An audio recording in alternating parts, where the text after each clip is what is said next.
Hello dear friends, നമ്മൾ ഇന്നത്തെ വീഡിയോയിൽ ചെയ്യുന്ന HSIയുടെ നമ്മുടെ ടെസ്റ്റ് സീരീസിലെ റൊട്ടേഷണൽ മോഷനിൽ രണ്ടാമത്തെ ടെസ്റ്റ്, മൊഡ്യൂൾ 1 റൊട്ടേഷണൽ മോഷൻ രണ്ടാമത്തെ ടെസ്റ്റിൻ്റെ ആൻസേഴ്സിൻ്റെ ഡിസ്കഷനാണ്. ഞാനത് ആപ്പിലേക്കും യൂട്യൂബിലേക്കുമാണ് കമ്പൈൻഡ് ആയിട്ടാണ് ചെയ്യുന്നത്. ഇപ്പോൾ യൂട്യൂബിൽ തന്നെ കേൾക്കുന്നവർക്ക് 75 ടെസ്റ്റുകൾ, ഇതുപോലത്തെ 75 ടെസ്റ്റുകളുള്ള ഏകദേശം 1500 ക്വസ്റ്റ്യൻസ് വരുന്ന ഫിസിക്സിൻ്റെ ടെസ്റ്റ് സീരീസ് നിങ്ങൾക്ക് പർച്ചേസ് ചെയ്യാൻ വേണ്ടി ഫിസിക്സ് ബൈ ഗ്രേസ് എന്നുള്ള ആപ്പ് ഡൗൺലോഡ് ചെയ്തിട്ട് പ്ലേ സ്റ്റോറിൽ നിന്ന് അല്ലെങ്കിൽ മൈ ഇൻസ്റ്റിറ്റ്യൂട്ടിൽ നിന്ന് ഡൗൺലോഡ് ചെയ്തിട്ട് നിങ്ങൾക്ക് കോഴ്സ് പർച്ചേസ് ചെയ്യാൻ പറ്റും. മൈ ഇൻസ്റ്റിറ്റ്യൂട്ട് ഞാൻ ഉദ്ദേശിച്ച ആപ്പ് സ്റ്റോർ, ഐഫോണിൻ്റെ ആപ്പ് സ്റ്റോറിലാണെങ്കിൽ നിങ്ങൾക്ക് ഒരു കോഡും കൂടി, ഫിസിക്സ് ബൈ ഗ്രേസ് എന്നുള്ള പേരിൻ്റെ കൂടി ഒരു കോഡ് കൂടി കൊടുക്കേണ്ടി വരും. നമ്മുടെ ഓർഗനൈസേഷൻ കോഡ് ALNLW കൂടി നിങ്ങൾ യൂസ് ചെയ്യാം. അങ്ങനെ നിങ്ങൾക്ക് കോഴ്സ് പർച്ചേസ് ചെയ്യാൻ പറ്റും. ഓക്കെ, അപ്പോൾ അതിൽ റൊട്ടേഷണൽ മോഷൻ്റെ ടെസ്റ്റിൻ്റെ രണ്ടാമത്തെ ടെസ്റ്റാണ് നമ്മൾ ഡിസ്കസ് ചെയ്യുന്നത്. നമുക്ക് ക്വസ്റ്റ്യൻസിലേക്ക് പോകാം. ഒരു വൃത്ത ഡിസ്കിൻ്റെ ആരംഭിക ഭ്രമണം എന്നുള്ള വേർഡ് അധികം പരിചയം ഉണ്ടാവില്ല. റേഡിയസ് ഓഫ് ഗൈറേഷൻ ആണ് ഉദ്ദേശിക്കുന്നത്. നമുക്കറിയാം, റേഡിയസ് ഓഫ് ഗൈറേഷൻ ഏതൊരു ബോഡിയുടെയും നമ്മൾ ഒരു പോയിൻറ്റ് മാസിൻ്റെ മൊമെൻ്റ് ഓഫ് ഫിനിഷ് എടുക്കുമ്പോൾ, നമ്മൾ എടുക്കുമ്പോൾ അതിനെ നമ്മൾ mr² എന്നാണ് ഡിഫൈൻ ചെയ്യുന്നത്, അല്ലേ? പക്ഷേ വലിയ ബോഡികളെ സംബന്ധിച്ച് വരുമ്പോൾ അവർക്ക് ഏതെങ്കിലും ഒരു ആക്സിലർ മൊമെൻ്റ് ഓഫ് ഫിനിഷ് നമ്മൾ കാണുമ്പോൾ ഇവരുടെ സെൻട്രോമാസ് നമ്മൾ കൺസിഡർ ചെയ്യാം, അല്ലേ? സെൻട്രോമാസിനെ വെച്ചിട്ടാണ് നമ്മൾ മൊമെൻ്റ് ഓഫ് ഫിനിഷ് പറയാൻ പറ്റുക. ഇവിടെ നമ്മൾ സാധാരണ ഇപ്പം നമുക്ക് സ്റ്റാൻഡേർഡായിട്ട് പല ബോഡികളുടെയും മൊമെൻ്റ് ഓഫ് ഫിനിഷ് നമ്മൾ പഠിക്കാറുണ്ട്. ഒന്ന് റിങ്ങിൻ്റെ മൊമെൻ്റ് ഓഫ് ഫിനിഷ് നമ്മൾ എഴുതുമ്പോൾ mr² ആണ്. അത് ഇതേ സ്റ്റൈലിലാണ്. പക്ഷേ ഡിസ്കിൻ്റെ മൊമെൻ്റ് ഓഫ് ഫിനിഷ് നമ്മൾ പഠിക്കുന്നത് mr²/2 എന്നാണ്. ഈ ആക്സിലുള്ള മൊമെൻ്റ് ഓഫ് ഫിനിഷ്, ഞാൻ ഈ സെൻറ്റർ കോഡിലുള്ള പെർപെൻഡിക്കുലർ ആക്സിലുള്ള മൊമെൻ്റ് ഓഫ് ഫിനിഷ് ആണ് പറയാം, mr²/2 ആണ്. അതുപോലെ സോളിഡ് സ്ഫിയറിൻ്റെ മൊമെൻ്റ് ഓഫ് ഫിനിഷ്, ഇതൊക്കെ നമുക്ക് പഠിക്കാനുള്ളതാണ്. സോളിഡ് സ്ഫിയറിൻ്റെ മൊമെൻ്റ് ഓഫ് ഫിനിഷ് നമ്മൾ പഠിക്കുമ്പോൾ അത് mr², 2/5 mr² ആണ്. 2/5 mr² ആണ്. അപ്പോൾ ഇതിനെയൊക്കെ നമ്മൾ ഈ mr² സ്റ്റൈലിലേക്ക് കൊണ്ടുപോകുന്ന ഒരു രീതിയാണ് റേഡിയസ് ഓഫ് ഗൈറേഷൻ. അപ്പോൾ ഏതൊരു ബോഡിയിലും മൊമെൻ്റ് ഓഫ് ഫിനിഷ് നമുക്ക് mk² എന്ന് എഴുതാൻ പറ്റുമെങ്കിൽ ആ കെയിനെയാണ് നമ്മൾ മൊമെൻ്റ് ഓഫ് ഫിനിഷ് വിളിക്കുക. K is the moment of finish, moment of finish അല്ല, റേഡിയസ് ഓഫ് ഗൈറേഷൻ എന്ന് വിളിക്കുന്നത്. ആ K ആണ് നമ്മൾ റേഡിയസ് ഓഫ്. അപ്പോൾ k² എന്താണെന്ന് ചോദിച്ചാൽ I/m ആണ്. അപ്പോൾ K എന്താണെന്ന് ചോദിച്ചാൽ √I/m ആണ്. അപ്പോൾ ഏതൊരു ബോഡിക്കും √I/m ചെയ്താൽ അതിൻ്റെ എന്ത് കിട്ടും? റേഡിയസ് ഓഫ് ഗൈറേഷൻ കിട്ടും. നമ്മുടെ ക്വസ്റ്റ്യനിൽ നമ്മളോട് ചോദിച്ചിട്ടുള്ളത് വൃത്ത ഡിസ്ക്കാണ് എന്ന് പറഞ്ഞാൽ സർക്കുലർ ഡിസ്കിൻ്റെ ആണ് മൊമെൻ്റ് ഓഫ് ഫിനിഷ് ചോദിച്ചിട്ടുള്ളത്. സർക്കുലർ ഡിസ്കിൻ്റെ മൊമെൻ്റ് ഓഫ് ഫിനിഷ് I എന്നുള്ളത് mr²/2 ആണ്. അതിനെ നമ്മൾ m കൊണ്ട് ഡിവൈഡ് ചെയ്യുമ്പോൾ നമുക്ക് √r²/2 എന്നും ആണ് കിട്ടുക. അതിൻ്റെ റൂട്ട് എടുക്കുന്ന നമുക്ക് കിട്ടുക r/√2 എന്നാണ് കിട്ടുക. കറക്റ്റ് അല്ലേ? അതാണ് ഇതിൻ്റെ കറക്റ്റായിട്ടുള്ള ആൻസർ. r/√2 എന്നുള്ളതാണ് കറക്റ്റായിട്ടുള്ള ആൻസർ. നമുക്ക് അടുത്ത ക്വസ്റ്റ്യനിലേക്ക് പോകാം. അപ്പോൾ ഇത് ഏത് ബോഡിക്ക് ഡിസ്കിന് ചോദിച്ചാലും നിങ്ങൾക്ക് ഡിസ്കിന് മാത്രമല്ല, റിങ്ങിന് എഴുതാം, സോളിഡ് സ്ഫിയറിന് എഴുതാം, ഹോളോസ്ഫിയറിന് എഴുതാം. ഓക്കെ, ഹോളോസ്ഫിയറിൻ്റെ മൊമെൻ്റ് ഓഫ് ഫിനിഷ് 2/3 mr² ആണ് കേട്ടോ, ഹോളോസ്ഫിയറിന്.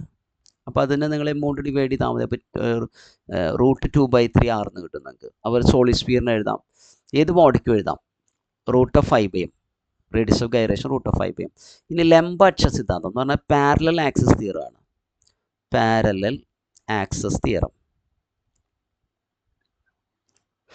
പാരലൽ അല്ല, ലംബം മീൻസ് പെർപെൻഡിക്കുലർ ആക്സിസ് തിയറാണ്. ഈ പെർപെൻഡിക്കുലർ ആക്സിസ് തിയറം എന്താണെന്ന് വെച്ചാൽ, ഒരു ലാമിന എന്ന് പറഞ്ഞാൽ കനം കുറഞ്ഞ ഷീറ്റ്. നമ്മൾ ബയോളജിയിൽ ലീഫ് ലാമിന എന്ന് പറയും, അല്ലേ? ഇലകൾ കനം കുറഞ്ഞായതുകൊണ്ട് ലീഫ് ലാമിന എന്നാണ് പറയുക. അപ്പോൾ ഒരു ലാമിന കനം കുറഞ്ഞ ഷീറ്റുകൾക്ക് മാത്രമാണ് പെർപെൻഡിക്കുലർ ആക്സിസ് തിയറം അപ്ലൈ ചെയ്യാൻ പറ്റുള്ളൂ. ഇതൊരു സ്ഫിയറിനൊന്നും അപ്ലൈ ചെയ്യാൻ പറ്റില്ല, അല്ലെങ്കിൽ സോളിഡ് സിലിണ്ടറിനൊന്നും ഇത് അപ്ലൈ ചെയ്യാൻ പറ്റില്ല, അല്ലെങ്കിൽ സിലിണ്ടറിന് തന്നെ അപ്ലൈ ചെയ്യാൻ പറ്റില്ല. റിങ്ങിന് ഡിസ്കിനൊക്കെ പറ്റും, മനസ്സിലായോ? റിങ് ഡിസ്ക് പോലുള്ള കനം കുറഞ്ഞ അല്ലെങ്കിൽ റെക്ടാങ്കുലർ ഷീറ്റ്, അങ്ങനെ കനം കുറഞ്ഞ ഒബ്ജക്റ്റുകൾക്ക് മാത്രമേ ഇത് അപ്ലൈ ചെയ്യാൻ പറ്റുള്ളൂ. അത് ആദ്യം തന്നെ മനസ്സിലാക്കുക. അപ്പോൾ ഇതിൻ്റെ പ്ലെയിനിൽ 2 ആക്സിസ് IX അല്ലേ, X ആക്സിൽ മൊമെൻ്റ് ഓഫ് ഫിനിഷ് അറിയാമെന്നായിരിക്കും. ഇതുപോലെ അതിന് പെർപെൻഡിക്കുലർ ആയിട്ടുള്ള ആക്സാണ്, എക്സിന് പെർപെൻഡിക്കുലർ ആയിട്ട് Y വരുന്ന പോലെ Y axis moment of finish അറിയാം. ഇത് രണ്ടും ആ ലാമിനയുടെ പ്ലെയിനിലാണ്, അതിൻ്റെ പ്ലെയിനിലാണ്, പക്ഷേ ഇവർ തമ്മിൽ പെർപെൻഡിക്കുലർ ആണ്. അങ്ങനെയാണെങ്കിൽ മൂന്നാമത്തെ ഒരു ആക്സിസിലെ മൊമെൻ്റ് ഓഫ് ഫിനിഷ് നമുക്ക് കണ്ടുപിടിക്കാം. ഒരു third axis passing through the point of intersection. ഇവർ രണ്ടും കൂട്ടിമുട്ടുന്ന പോയിന്റിൽ കൂടെ കടന്നു പോകുന്ന പെർപെൻഡിക്കുലർ ആയിട്ടുള്ള ഒരു മൂന്നാമത്തെ ആക്സിസ് IZ. ഈ ഐസെറ്റിലെ മൊമെൻ്റ് ഓഫ് ഇനേഷ്യ കാണാൻ വേണ്ടി എന്ത് ചെയ്താൽ മതി? മൂന്നാമത്തെ ആക്സിലെ മൊമെൻ്റ് ഓഫ് ഇനേഷ്യ കാണാൻ IX + IY ചെയ്താൽ മതി. ഇതാണ് പെർപെൻഡിക്കുലർ ആക്സിസ് തിയറം. ഇതാണ് കറക്റ്റായിട്ടുള്ള പെർപെൻഡിക്കുലർ ആക്സിസ് തിയറം. ലാമിനകൾക്ക് മാത്രമേ യൂസ് ചെയ്യാൻ പറ്റുള്ളൂ. പക്ഷേ പിന്നെ വരുന്നത് പാരലൽ ആക്സിസ് തിയറമാണ്. Parallel axis theorem. Parallel axis theorem കുറച്ചുകൂടി ജനറലാണ്. സ്ഫിയറിനടക്കം അപ്ലൈ ചെയ്യാൻ പറ്റും. പാരലൽ ആക്സിസ് തിയറത്തിൻ്റെ സ്റ്റേറ്റ്മെൻറ്റ് ഇതാണ്. ഒരു ബോഡി, ഏതെങ്കിലും ബോഡി, ഒരു തിക്കായിട്ടുള്ള ബോഡി ആയിക്കോട്ടെ. അപ്പോൾ ഇതിൻ്റെ നമുക്ക് ഈ ആക്സിലെ മൊമെൻ്റ് ഓഫ് ഇനേഷ്യ കണ്ടുപിടിക്കണം എന്നായിരിക്കും. അങ്ങനെയാണെങ്കിൽ സെൻട്രോ മാസിക്കോടെ, ഈ ബോഡിയുടെ സെൻട്രോ മാസ് എല്ലാം കോൺസെൻട്രേറ്റ് ചെയ്യുന്ന പോയിൻ്റെയാണ് നമ്മൾ സെൻട്രോ മാസ്. കോൺസെൻട്രേറ്റ് ചെയ്യുന്നു നമുക്ക് അസ്യൂം ചെയ്യാൻ പറ്റുന്ന പോയിൻ്റെയാണ് നമ്മൾ സെൻട്രോ മാസ്. സെൻട്രോ മാസിക്കോടെ ഇതിന് പാരലായിട്ടുള്ള ഒരു ആക്സിസ് നമ്മൾ എടുക്കുകയാണ്. ഓക്കെ, സ്ട്രെയിറ്റ് ലൈനാണ് ഞാൻ ഉദ്ദേശിക്കുന്നത്. ആ ആക്സിലെ മൊമെൻ്റ് ഓഫ് ഇനേഷ്യ, ഇതിന് പാരലായിട്ടുള്ള ആക്സിലെ മൊമെൻ്റ് ഓഫ് ഇനേഷ്യ നിങ്ങൾക്ക് അറിയാമെന്നായിരിക്കും. ഈ ഡിസ്റ്റൻസ് ചെയ്യാമെന്നായിരിക്കും. പാരലൽ ആക്സിലെ മൊമെൻ്റ് ഓഫ് ഇനേഷ്യ അറിയാം, അത് ICM. ഓക്കെ, അപ്പോൾ I കിട്ടാൻ വേണ്ടി ICMൻ്റെ കൂടെ എന്ത് ചെയ്യണം? MA² ആഡ് ചെയ്യണം. ICMൻ്റെ കൂടെ MA² ആഡ് ചെയ്യണം. ഇതാണ് മനസ്സിലായോ? ഈ ആക്സിലെ മൊമെൻ്റ് ഓഫ് ഇനേഷ്യ കിട്ടാൻ സെൻട്രോ മാസിലെ ആക്സിലെ മൊമെൻ്റ് ഓഫ് ഇനേഷ്യ കൂടെ MA² ആഡ് ചെയ്യണം. M is the total mass of this body. Okay, അങ്ങനെ അതാണ് നമ്മുടെ പാരലൽ ആക്സിസ് തിയറം. ഇതാണ് കറക്റ്റ് ആയിട്ടുള്ള പാരലൽ ആക്സിസ് തിയറം. ഒരു ഗോളത്തിൻ്റെ സ്പർശരേഖ കൂടിയുള്ള അക്ഷത്തിനെ ആധാരമാക്കിയുള്ള മൊമെൻ്റ് ഓഫ് ഇനേഷ്യ. അപ്പോൾ we have to find the moment of ഇനേഷ്യ of a sphere about a tangent. നമുക്കറിയാം സ്ഫിയറിൻ്റെ മൊമെൻ്റ് ഓഫ് ഇനേഷ്യ ഡയമീറ്റർ കോഡൽ ആക്സിസ്. ഡയമീറ്റർ സ്ഫിയറിനെ ഇങ്ങനെ സെൻട്രൽ മാസ് കോഡൽ ആക്സിസിന് ഡയമീറ്റർ എന്ന് പറയാം. ഈ ആക്സിലെ മൊമെൻ്റ് ഓഫ് ഇനേഷ്യ നമുക്കറിയാം. ICM നമുക്ക് എഴുതാം, അത് 2/5 m² ആണ്. നമ്മളോട് പറയുന്നത് ഇതിന് ടാൻജൻറ്റ് വരയ്ക്കുകയാണെങ്കിൽ ആ ടാൻജൻ്റ് ആയിട്ടുള്ള ആക്സിലെ മൊമെൻ്റ് ഓഫ് ഇനേഷ്യ എത്രയാണ്? മനസ്സിലായി? അപ്പോൾ ഈ ടാൻജൻറ്റിലേക്കുള്ള ദൂരം 6 ആണ്.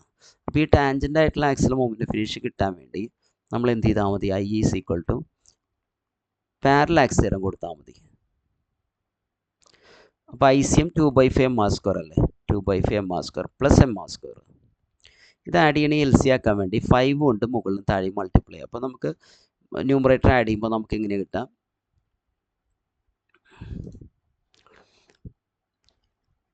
7/5 m² എന്ന് കിട്ടും അല്ലേ? ഇതാണ് കറക്റ്റ് ആയിട്ടുള്ള ആൻസർ, 7/5 m². ഒരു അടുത്ത ക്വസ്റ്റ്യനിലേക്ക് പോവാണ്. ഒരു വൃത്തവളയത്തിൻ്റെ എന്ന് പറഞ്ഞാൽ റിങ്ങിൻ്റെ സർഫസിന് ലംബമായിട്ടുള്ള സ്പർശരേഖ, ടാൻജൻറ്റ്, നോർമലായിട്ടുള്ള ടാൻജൻറ്റ്.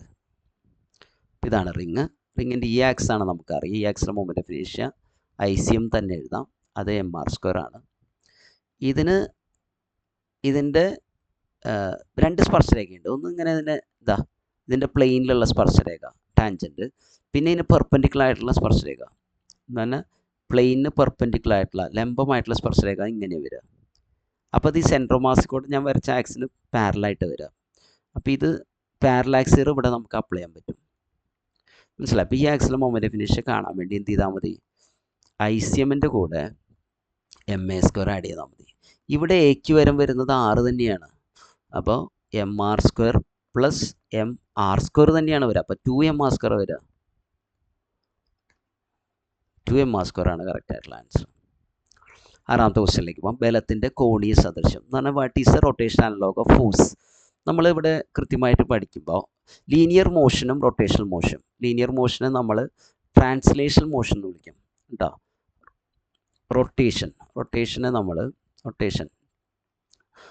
പരിക്രമണ ചലനം ഭ്രമണം എന്ന് വിളിക്കും റൊട്ടേഷനെ. അപ്പോൾ ലീനിയർ മോഷനിൽ നമുക്ക് ക്വാണ്ടിറ്റികളെ ഒരു 6 ക്വാണ്ടിറ്റികളെ നമുക്ക് റൊട്ടേഷനിലേക്ക് കൺവേർട്ട് ചെയ്ത് എഴുതാം. അത് നിങ്ങൾ അനലോഗ്സ് പഠിക്കണം. ലീനിയർ മോഷനിൽ നമ്മളിപ്പോൾ മാസിന് പകരം വരുന്നത്, മാസ് എമൗണ്ടല്ല ഡിനോട്ട് അതിന് പകരം വരുന്നത് ഇവിടെ മൊമെൻ്റ് ഓഫ് ഇനേഷ്യ ആണ്. മൊമെൻ്റ് ഓഫ് ഇനേഷ്യ മാസിന് പകരക്കാരനായിട്ട് റൊട്ടേഷണൽ മോഷൻ മൊമെൻ്റ് ഓഫ് ഇനേഷ്യ I ആണ്. ഓക്കെ, രണ്ടാമതായിട്ട് ആംഗുലർ ഡിസ്പ്ലേസ്മെൻറ്റ് ലീനിയർ ഡിസ്പ്ലേസ്മെൻറ്റ് എസിന് പകരം വരുന്നത് ഇവിടെ ആംഗുലർ ഡിസ്പ്ലേസ്മെൻ്റ് ആണ്. ഞാൻ പേര് എഴുതി സമയം കളയുന്നില്ല. മൂന്നാമതായിട്ട് ലീനിയർ വെലോസിറ്റിക്ക് പകരം വരുന്ന ആംഗുലർ വെലോസിറ്റി ഒമേഗയാണ്. ലീനിയർ ആക്സലറേഷന് പകരം വരുന്നത് ആംഗുലർ ആക്സലറേഷൻ ആൽഫയാണ്. ലീനിയർ മൊമെൻറ്റത്തിന് പകരം വരുന്നത് ലീനിയർ മൊമെൻറ്റം അഞ്ചാമതായിട്ട് വരുന്നത് ആംഗുലർ മൊമെൻറ്റം L ആണ്. ഫോഴ്സിന് പകരം വരുന്ന ടോർക്കാണ്. അപ്പോൾ ഇത് നമ്മൾ പഠിച്ചു വെക്കണം. ഈ 6 ക്വാണ്ടിറ്റി പഠിച്ച് ചെയ്താൽ ലീനിയർ മോഷനിലെ മിക്കവാറും എല്ലാ ഇക്വേഷൻസിനെയും നമുക്ക് എന്ത് ചെയ്യാൻ പറ്റും, റൊട്ടേഷനിലേക്ക് കൺവേർട്ട് ചെയ്യാൻ പറ്റും. ലീനിയർ മോഷന് പകരം റൊട്ടേഷനിൽ, ലീനിയർ മോഷന് അനാലഗസ് ആയിട്ടാണ് നമുക്ക് റൊട്ടേഷൻ വരുന്നത്. ലീനിയർ മോഷൻ ഇക്വേഷൻസ് നമുക്ക് റൊട്ടേഷനിലേക്ക് കൺവേർട്ട് ചെയ്യാൻ നിങ്ങൾക്ക് ഉപയോഗിക്കാം. ഒരു എക്സാമ്പിൾ ഞാൻ പറഞ്ഞോട്ടെ, നമുക്ക് പിന്നീട് അത് ഉപയോഗം വരുന്നതാണ്. F=ma എന്നൊരു ഇക്വേഷൻ ഉണ്ട് അല്ലേ, ന്യൂട്ടൻ്റെ സെക്കൻഡ് ലോ. അതിനെ റൊട്ടേഷനിലേക്ക് മാറ്റാൻ ഫോഴ്സിന് പകരം ടോർക്ക് ആക്കുക ഈക്വൽ ടു മാസിന് പകരം മൊമെൻ്റ് ഓഫ് ഇനേഷ്യ ആക്കുക, ആക്സലേഷന് പകരം ആംഗിൾ ആക്സലേഷൻ ആക്കുക. ലീനിയർ ആക്സലേഷനും ആംഗിൾ ആക്സലേഷനും. വേറെ എക്സാമ്പിൾ കൂടി പറഞ്ഞോട്ടെ, kinetic energy equal to ½ mv² ആണ് ലീനിയർ മോഷനിൽ അല്ലേ. ഇതിൻ്റെ റൊട്ടേഷൻ മോഷനിലേക്ക് വരുമ്പോഴുള്ള കൈനറ്റിക് എനർജി എങ്ങനെയാണെന്ന് അറിയോ? ഹാഫ് നമ്പർ അങ്ങനെയാണ് നിർത്താം, മാസിന് വരെ മൊമെൻ്റ് ഓഫ് ഇനേഷ്യ എഴുതാം, വെലോസിറ്റിക്ക് വരെ ആംഗുലർ വെലോസിറ്റി എഴുതാം. ഇങ്ങനെ നമുക്ക് കൺവേർട്ട് ചെയ്യാൻ പറ്റും. അപ്പോൾ നിങ്ങൾ ഈ 6 ക്വാണ്ടിറ്റികൾ കൃത്യമായിട്ട് പഠിച്ചു വയ്ക്കുക. ബലത്തിൻ്റെ കോണീയ സാദൃശ്യമായിട്ട് വരുന്ന ടോർക്കാണ്, ഞാൻ ഓൾറെഡി പറഞ്ഞു. ഇനി ടോർക്കിൻ്റെ ഇക്വേഷൻ, ടോർക്കിൻ്റെ ഇക്വേഷൻ നമുക്ക് എങ്ങനെയാണെന്ന് വെച്ചാൽ ന്യൂട്ടൻ്റെ സെക്കൻഡ് ലോ എന്ന് കിട്ടുന്ന ഇക്വേഷൻ അത്. പക്ഷേ സെക്കൻഡ് ലോ നേരിട്ട് പറയുന്നത് the rate of change of moment of a body is directly proportional to the applied force ആണ്. Force equal to dp/dt. ഇതാണ് സെക്കൻഡ് ലോയുടെ ആദ്യം നമുക്ക് ലോയിൽ നിന്ന് നേരിട്ട് കിട്ടുന്ന ഇക്വേഷൻ. ഇതിനെ റൊട്ടേഷനിലേക്ക് മാറ്റുമ്പോൾ ഫോഴ്സിന് പകരം ടോർക്കും d/dt ഓഫ് ലീനിയർ മൊമെൻ്റ് ആണ്. ലീനിയർ മൊമെൻറ്റത്തിന് പകരം ആംഗുലർ മൊമെൻ്റ് വരിക. അപ്പോൾ ഇതാണ് അവിടെ dl/dt. ഇതാണ് കറക്റ്റ് ആയിട്ടുള്ള ആൻസർ. ടോർക്കിൻ്റെ ഇക്വേഷൻ ഏതാണെന്നാണ് ക്വസ്റ്റ്യൻ. dl/dt ആണ് കറക്റ്റ് ആയിട്ടുള്ള ആൻസർ.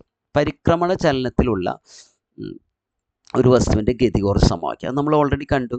റൊട്ടേഷണൽ മോഷൻ, റൊട്ടേഷനിലുള്ള കൈനറ്റിക് എനർജിയുടെ equation formula. What is the formula for kinetic energy in rotational motion? അത് ½ Im². തൊട്ട് മുമ്പ് കണ്ടില്ലേ, ½ mv². ഇത് ട്രാൻസ്ലേഷൻ മോഷനിലെ കൈനറ്റിക് എനർജി. അതിൽ മാസിന് പകരം മൊമെൻ്റ് ഓഫ് ഇനേഷ്യ ആക്കുക, വെലോസിറ്റിക്ക് പകരം ആംഗുലർ വെലോസിറ്റി ആക്കുക. ഉരുളുന്ന ആകൃതികളിൽ എന്ന് പറഞ്ഞാൽ out of the rotational bodies, rolling bodies. ഉരുളുക എന്നുള്ളത് റോളിംഗ് ആണ് കേട്ടോ. റോളിംഗ് ബോഡീസ് ഇതിൽ മൊമെൻ്റ് ഓഫ് ഇനേഷ്യ ഏറ്റവും കൂടുതൽ ഇതിനാണ്. റോളിംഗ് ബോഡീസ് എന്ന് വിളിക്കുന്നത് പ്രധാനമായിട്ട് റിങ്, ഡിസ്ക്, സ്ഫിയറാണ്. സ്ഫിയർ ഞാൻ ഉദ്ദേശിക്കുന്നത് സോളിഡ് സ്ഫിയറാണ്. ഹോളോ സ്ഫിയറും റോൾ ചെയ്യും നമുക്കറിയാം. പക്ഷേ സാധാരണ സ്ഫിയർ എന്ന് പറഞ്ഞാൽ സോളിഡ് സ്ഫിയറാണ് ഉദ്ദേശിക്കുന്നത്. ഇതിൽ റിങ്ങും ഈ സോളിഡ് സിലിണ്ടറും ഒരേ മൊമെൻ്റ് ഓഫ് ഇനേഷ്യയാണ്. റിങ്ങും സോളിഡ് സിലിണ്ടർ അല്ല, ഹോളോ സിലിണ്ടറും. അത് നിങ്ങൾക്ക് ഇങ്ങനെ ഓർക്കാൻ പറ്റും.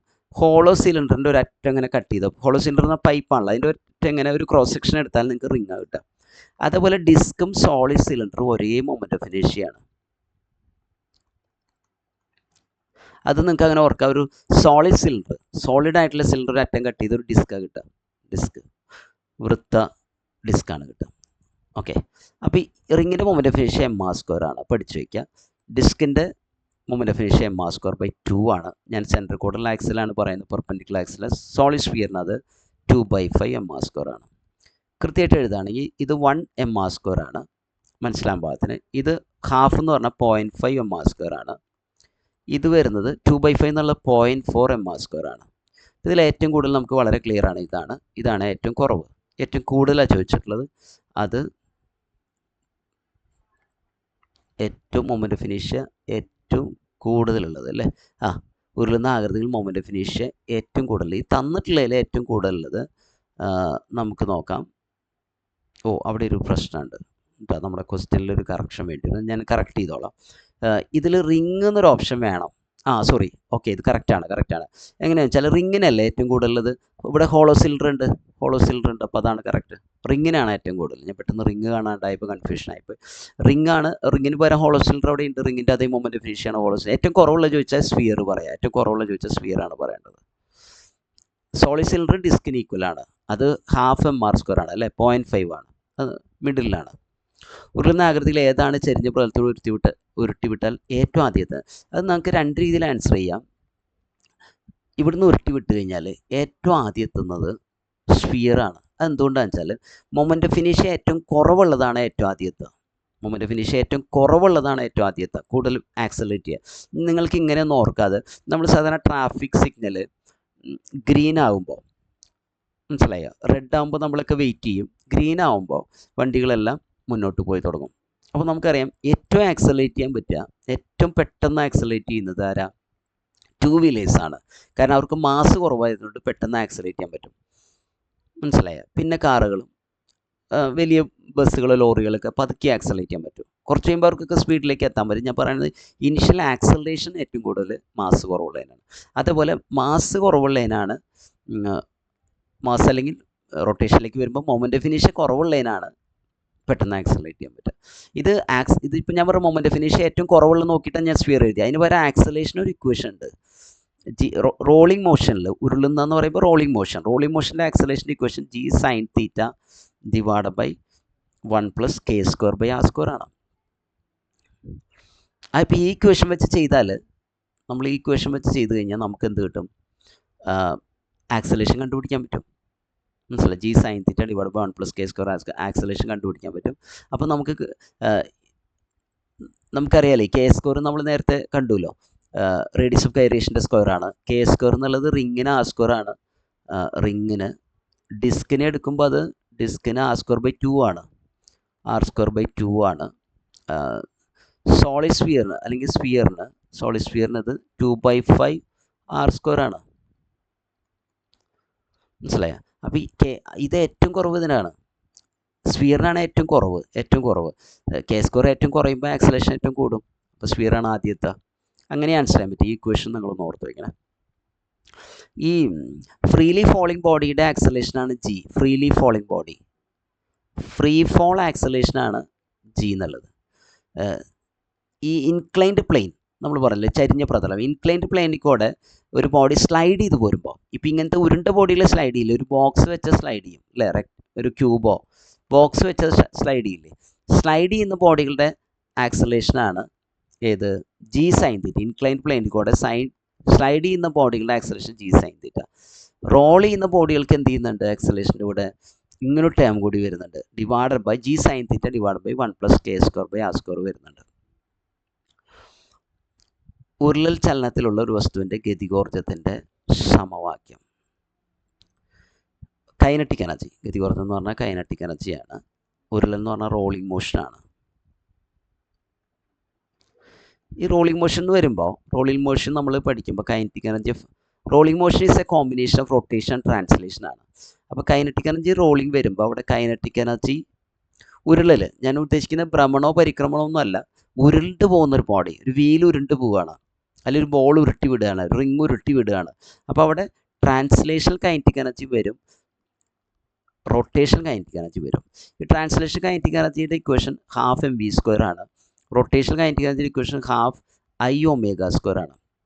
അപ്പോൾ ജനറലി ബോഡികൾക്ക് ചെറിയ ഡെറിവേഷനാണ്, ഞാൻ പെട്ടെന്ന് ചെയ്യുകയാണ്. 12 mv² പ്ലസ് 12 ഐക്ക് വരെ നിങ്ങൾക്ക് mk² എന്ന് എഴുതാൻ പറ്റും.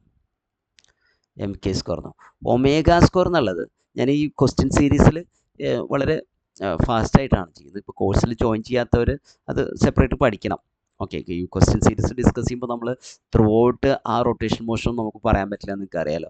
ω² എന്നുള്ളത് നമുക്കറിയാം ഏത് റോളിംഗ് ബോഡിക്ക് അപ്ലൈ ചെയ്യാൻ പറ്റുന്നൊരു ഇക്വേഷൻ ഉണ്ട്. VCM = അല്ലെങ്കിൽ അവരുടെ സെൻട്രൽ മാസിൻ്റെ വെലോസിറ്റി = Rω എന്നാണ്. അപ്പോൾ ഇതൊന്ന് ഒമേക്ക് വരെ നമുക്ക് VCM/r, ഞാൻ അതിന് V എന്ന് എഴുതുന്നുള്ളൂ, VCM എന്ന് എഴുതുന്നില്ല, V/r എന്ന് എഴുതാൻ പറ്റും.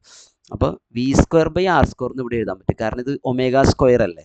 അപ്പോൾ ഇത് നിങ്ങൾ സിംപ്ലിഫൈ ആണെങ്കിൽ 12 mv² ഇൻറ്റു 1+k²/r² എന്ന് കിട്ടും, റേഡിയസ് ഓഫ് ഗൈറേഷൻ്റെ സ്ക്വയർ ബൈ. ഇതാണ് ഫോമുല. റോളിംഗ് ബോഡിയുടെ കൈനറ്റിക് എനർജിയുടെ ഫോമുല ഇതാണ്. റോളിംഗ് ബോഡിയുടെ കൈനറ്റിക് എനർജിയുടെ ഫോമുല ഇതാണ് കറക്റ്റ് ആയിട്ടുള്ള ഫോമുല. അപ്പോൾ ഇതിൽ 2 പാർട്ട് ഉണ്ട്. 12 mv² ഇൻറ്റു 1 എന്നുള്ളത് ട്രാൻസ്ലേഷൻ പാർട്ടും, പ്ലസ് 12 mv² ഇൻറ്റു k²/r² എന്നുള്ളത് ഇതാ റൊട്ടേഷണൽ പാർട്ടുമാണ്. ഒന്ന് 12 mv² ട്രാൻസ്ലേഷണൽ പാർട്ട് എന്ന് പറഞ്ഞാൽ ലീനിയർ മോഷൻ എന്ന സ്ഥാനാന്തര ചലനം. ഇതെന്താണ്? റൊട്ടേഷൻ, ഭ്രമണചലനത്തിൻ്റെ കൈനറ്റിക് എനർജി എന്നുള്ളത് 12 mv² ഇൻറ്റു k²/r² ഉണ്ട് റൊട്ടേഷൻ്റെ. ഓക്കെ, ഉരുളചലനത്തിലുള്ള വൃത്തവളയത്തിൻ്റെ ഗതികോർജ്ജം. അപ്പോൾ ഇപ്പോൾ ഇതേ ഫോമുല ഉണ്ടല്ലോ, ഇത് വൃത്തവളയത്തിന് എത്ര വരിക? അപ്പോൾ നമ്മളിവിടെ ചെയ്യേണ്ടത് കൈനറ്റിക് എനർജി ഓഫ് റോളിംഗ്, നമ്മൾ എഴുതിയ ഫോമുല 12 mv² ഇൻറ്റു എന്താണ് 1+k²/r² ആണ്. അപ്പോൾ വൃത്തവളയം എന്ന് പറഞ്ഞാൽ റിങ് ആണ്, ഇത് റോളിംഗ് മോഷനാണ്, ഞാൻ പറഞ്ഞല്ലോ റോളിംഗ് മോഷനിൽ. അപ്പോൾ ഇവിടെ നമുക്ക് വൃത്തവളയത്തിന് k² എത്രയാണെന്ന് നോക്കണം. k² വൃത്തവളയം നമുക്ക് എപ്പോഴും I/m എന്ന് എഴുതാൻ പറ്റും. k². വൃത്തവളയം എന്ന് പറയുമ്പോൾ റിങ്ങിന് mr² ആണ്. അപ്പോൾ m കൊണ്ട് ഡിവൈഡ് ചെയ്യുമ്പോൾ r² ആണ്. k² r² ആണ്. അപ്പോൾ ഇവിടെ കൊടുക്കുമ്പോൾ കെ സ്കോറിന് ആർ സ്കോർ കൊടുക്കുമ്പോൾ എന്താ വരിക, R square by R square 1 വരിക, 1+1 2 വരിക. ശരിയല്ലേ? കെ സ്കോറിന് ആർ സ്കോർ കൊടുക്കുമ്പോൾ R square by R square 1 1+1 2 2 into M V സ്കോറാണ് വരിക, 2 into half M V square, half M V square into 2 വരിക. അപ്പോൾ എം വി സ്കോറാണ് കിട്ടുക. ഏതൊരു ഷേപ്പിനെ നിങ്ങൾക്ക് ഇങ്ങനെ കണ്ടുപിടിക്കാം. ഉരുളൽ ചലനത്തിലുള്ള ഒരു വൃത്ത ഡിസ്ക് ഉണ്ട്. അപ്പോൾ ഇത് സർക്കുലർ ഡിസ്ക്കാണ്. സ്ഥാനാന്തര ഗതികോർജ്ജം എന്ന് പറഞ്ഞാൽ translational kinetic energy, translational kinetic എനർജിയും പരിക്രമണ ഗതികോർജ്ജം എന്ന് പറഞ്ഞാൽ ഭ്രമണ ഗതികോർജ്ജം എന്ന് പറഞ്ഞാലും റൊട്ടേഷണൽ കൈനറ്റിക് എനർജിയാണ്. റൊട്ടേഷണൽ കൈനറ്റിക് എനർജി തമ്മിലുള്ള റേഷ്യോ കണ്ടുപിടിക്കണം. അപ്പോൾ ഇവിടെ നമ്മൾ നേരത്തെ പറഞ്ഞ ഈ രണ്ട് പാർട്ടുകൾ റേഷ്യോ ആണ്. ഒന്ന് കൈനറ്റിക് എനർജി ട്രാൻസും ട്രാൻസ്ലേഷൻ കൈനറ്റിക് എനർജി അല്ലെങ്കിൽ ലീനിയർ മോഷൻ്റെ kinetic energy half M V സ്ക്വയറും, മറ്റേത് എന്തായിരുന്നു കൈനറ്റിക് എനർജി റൊട്ടേഷൻ വരുന്നത്, അത് ഹാഫ് ഐ ഒമേഗ സ്ക്വയർ അല്ലേ. ഐ ഒമേഗ സ്ക്വയർ നമ്മൾ ചെയ്തു വന്നപ്പോൾ എന്താ കിട്ടിയ, half M V square into K square by R square എന്നല്ലേ നമുക്ക് കിട്ടിയ അല്ലേ. ഇപ്പോൾ റിങ്ങിൻ്റെ കേസിൽ വൃത്ത ഡിസ്ക് റിങ്ങിൻ്റെ കേസിൽ നമുക്ക് എന്ത് ചെയ്യാം, ഞാൻ ഒന്നുകൂടി ചെയ്യാം. കെ സ്ക്വയർ എങ്ങനെ കിട്ടുക, ഐ ബൈ എം അല്ലേ. റിങ്ങിനാകുമ്പോൾ ഐക്ക് വരെ എം ആർ സ്ക്വയർ ബൈ 2 അല്ലേ. M R square by 2 by M ചെയ്യുമ്പോൾ എന്താ കിട്ടുക, ആർ സ്ക്വയർ ബൈ 2 അല്ലേ കിട്ടുക. അപ്പോൾ ഈ ആർ സ്ക്വയർ ബൈ 2 ഇവിടെ കൊടുത്താൽ half M V square into R square by 2 ഇതിന് പകരം കൊടുത്താൽ ബൈ ആർ സ്ക്വയർ ഉണ്ടല്ലോ. അപ്പോൾ ആർ സ്ക്വയർ കട്ട് ചെയ്ത് പോയിട്ട് 1/2 എന്നാണ് കിട്ടുക. ഓക്കെ, അപ്പോൾ ഹാഫ് എം വി സ്ക്വയറിൻ്റെ 1/2. അപ്പോൾ ഈ റേഷ്യോ എടുക്കുമ്പോൾ ഒന്ന് ഹാഫ് എം വി സ്ക്വയർ ആണ് ആദ്യത്തെ, മറ്റേത് half M V square into 1/2 അല്ലേ. അപ്പോൾ ഇത് റേഷ്യോ എടുക്കുമ്പോൾ ഇതിനെ കോമൺ ആയിട്ടുള്ള നമുക്ക് കട്ട് ചെയ്ത് കളയാമല്ലോ. അപ്പോൾ 1:1/2 ആണ്. 1:1/2 റേഷ്യോ ആയിട്ട് എഴുതുമ്പോൾ ഇങ്ങനെയല്ല ഇത് 2 കൊണ്ട് നമ്മളിതിൻ്റെ ഫ്രാക്ഷൻ ഒഴിവാക്കിയിട്ട് അല്ല ഡിനോമിനേറ്റർ ഒഴിവാക്കാൻ വേണ്ടി 2 കൊണ്ട് മുകളിൽ രണ്ടിടത്തും മുകളിൽ ഇവിടെയും 2 കൊണ്ട് മൾട്ടിപ്ലൈ ഇവിടെ 2 കൊണ്ട്, അപ്പോൾ 2:2 ഇവിടെ 2 കൊണ്ട് മൾട്ടിപ്ലൈ 2/2 1 ആണ് വരും. 2:1 ആണ് കറക്റ്റ് ആയിട്ടുള്ള ആൻസർ. ഒരു വസ്തു നിരങ്ങാതെ ശുദ്ധമായ ചലനം നടത്താനുള്ള സാഹചര്യം ഇതെന്താണെന്ന് വെച്ചാൽ കണ്ടീഷൻ ഫോർ പ്യുവർ റോളിംഗ്. ഇപ്പോൾ നമ്മളിവിടെ ഒരു നിരപ്പായ പ്രതലത്തിൽ ഒരു ബോൾ ഉരുട്ടി വിടുകയാണെങ്കിൽ ഇത് കറക്റ്റായിട്ട് ഉരുളാൻ സാധ്യതയുണ്ട്. പക്ഷെ നിങ്ങൾ ഭയങ്കരമായിട്ട് തള്ളി വിട്ടുന്നിരിക്കുക, ഇത് കുറച്ച് നിരങ്ങും, പ്രോപ്പറായിട്ട് ഉരുളുന്നതിന് പകരം നിരങ്ങും. അതിന് നമ്മൾ പറയുന്നത് ഫോർവേഡ് സ്ലിപ്പിംഗ് എന്നാണ് പറയുക. ഫോർവേഡ് സ്ലിപ്പിംഗ് എന്നാണ് നമ്മൾ അതിന് പറയുക. കറക്റ്റായിട്ട് തുരുണ്ട് പോവുകയാണെങ്കിൽ അതിന് നമ്മൾ പ്യുവർ റോളിംഗ് എന്ന് പറയുക. Pure rolling. അപ്പോൾ പ്യുവർ റോളിങ്ങിൽ സ്ലിപ്പിംഗ് ഇല്ല, പക്ഷേ ഫോർവേഡ് സ്ലിപ്പിങ്ങോട് കൂടിയുള്ള റോളിംഗ് ഉണ്ട്. ഓക്കെ, ഇനി അതേപോലെ നമ്മൾ ഈ ഒരു ഇൻക്ലൈൻഡ് പ്ലെയിനിൽ ഒരു ബോഡി ഉരുട്ടി വിട്ടാൽ നമ്മളിങ്ങനെ സ്പീഡിൽ തള്ളി വിടണം. പക്ഷേ ഇത് ഈ കുത്തനെയുള്ള ഒരു പ്ലെയിൻ ആണെങ്കിൽ അത് ബാക്ക്വേർഡ് സ്ലിപ്പ് ചെയ്യും. ബാക്ക്വേർഡ് സ്ലിപ്പിംഗ് ഉണ്ടാവും.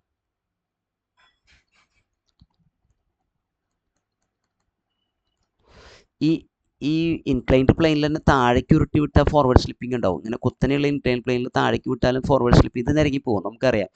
ഫോർവേഡ് സ്ലിപ്പിംഗ് ഉണ്ടാവും, ഈ കേസിലും ഉണ്ടാവും. അപ്പോൾ ഇത് ഈ മൂന്നെണ്ണത്തിന് കണ്ടീഷൻ വെച്ചാൽ സെൻട്രൽ ഓഫ് മാസിൻ്റെ വെലോസിറ്റി ആർ ഒമേഗയ്ക്ക് കൃത്യമായിട്ട് ഈക്വൽ ആണെങ്കിൽ അത് പ്യുവർ റോളിങ്ങും.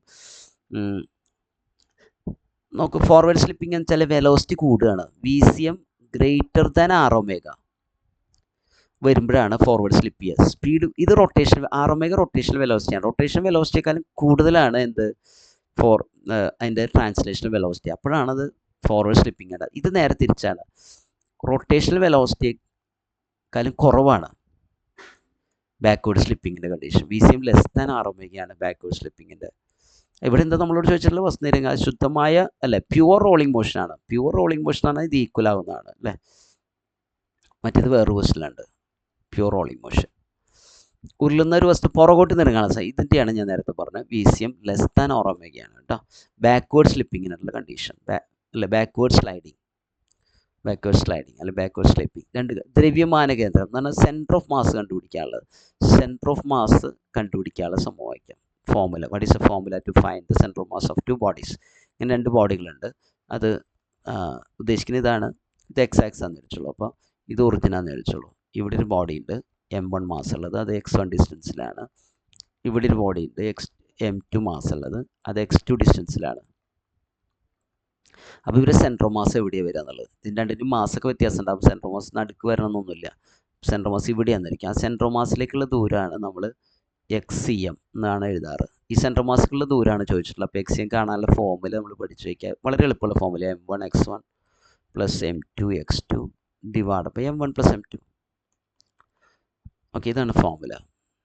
ഇത് കൂടുതൽ ബോഡികളുണ്ടെങ്കിൽ നിങ്ങൾക്ക് എക്സ്റ്റെൻഡ് ചെയ്യാം. m3x3 ഡിവൈഡ് പ്ലസ് ഇവിടെ m3 എന്ന് എഴുതാം. അപ്പോൾ ഇത് വേണമെങ്കിൽ ഇനി എക്സെട്ര ഇങ്ങനെ എഴുതാൻ പറ്റും. അപ്പോൾ ഇത് വേണമെങ്കിൽ ഇതിനെ സിമ്പിളായിട്ട് ഇങ്ങനെ സ്റ്റാറ്റിസ്റ്റിക്സിൻ്റെ ഭാഷയിൽ mi(xi) എന്ന് എഴുതാറ് ബൈ mi. മനസ്സിലായി? ഇങ്ങനെ എഴുതാറുണ്ട്. താഴെ എന്ന് പറഞ്ഞാൽ മാസുകളെല്ലാം കൂടി സമ്മ. അപ്പോൾ ടോട്ടൽ മാസ് വേണമെങ്കിൽ എഴുതാം. Sigma mi(xi) divide by total mass m എന്ന് എഴുതാം. ഇങ്ങനെ എഴുതാൻ പറ്റും. ഇത് y ആക്സിലും എഴുതാൻ പറ്റും, z ആക്സിലും ഒക്കെ എഴുതാൻ പറ്റും. 3 ഡയമെൻഷൻ ആണെങ്കിൽ അവിടെ xcm ഉണ്ടാവും, ycm ഉണ്ടാവും, z cm ഉണ്ടാവും അല്ലേ? z ആക്സിൽ സെൻട്രൽ മാസ് ഉണ്ടാവും. 2 കണികൾ ദ്രവ്യമാനങ്ങളുടെ പ്രവേഗം കണ്ടുപിടിക്കാനുള്ള ഇക്വേഷൻ ഇതേ ഇക്വേഷനിൽ ഈ എക്സിന് മാത്രമേ മാറ്റി വെലോസിറ്റി ആക്കിയാൽ മതി.